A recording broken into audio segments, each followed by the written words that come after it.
sommes au club de lecture où les enfants apprennent à lire, à améliorer le français.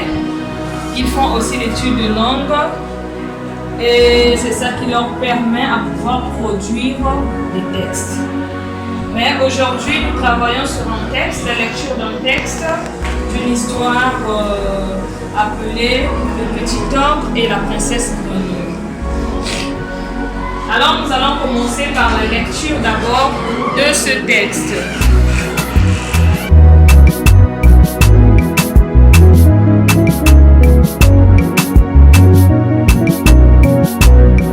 Le Petit Ogre et la Princesse Grenouille. Un ogre pas comme les autres. Il était une fois un petit ogre qui s'appelait Zéphyrin et qui n'était pas vraiment doux. Il n'arrivait pas à couper les gens. Son père et sa mère, des ogres épouvantables, se faisaient beaucoup de soucis pour leur fils. Ils pensaient qu'ils ne réussiraient jamais rien de leur vie. Leur opinion n'était même pas capable d'arriver un instant.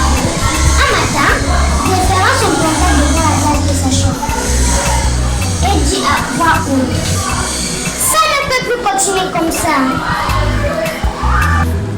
Elle attrapa Zéphyrin par l'oreille et la souleva comme une plume en grognon. Qu'est-ce que tu fais là, vilain moucheron? Je ne suis pas un moucheron, mais un orgueillant, et je voudrais bien vous manger, s'il vous plaît. Le matin suivant, le grillon se réveilla de bonne humeur.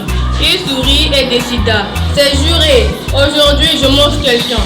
Zéphyrin marchait depuis un bon moment, quand il aperçut soudain quelque chose qui dépassait d'un buisson. Encore un doigt de pied. Ce doigt-là, tout rose et tout rond, ressemblait à un bonbon à la fraise. Il n'appartenait sûrement pas à une vilaine sorcière. Zéphyrin sauta sur le doigt, niam, et crac, il reçut un grand coup sur le crâne. Non mais dis pour qui tu te prends? Tu n'as pas honte de mordre les gens sans les prévenir. Je suis une princesse, moi, hurla-t-elle en brandissant la branche sur la tête de Zéphyrin. Excuse-moi, je ne voulais pas te déranger, juste dévorer, marmonna le grillon.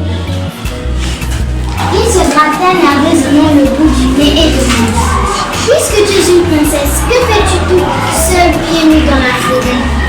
Je suis la princesse Mirabelle et je cherche la sorcière Maléfique qui habite par ici. Tu la connais? Hélas, soupira Zéphyrin. Mais qu'est-ce que tu lui veux à la sorcière? Je veux la capturer pour la mettre dans un bocal à cornichons. Dans un bocal? Quelle drôle d'idée!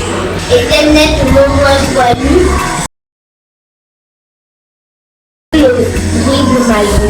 Elle était même très mignonne dans sa robe bleue.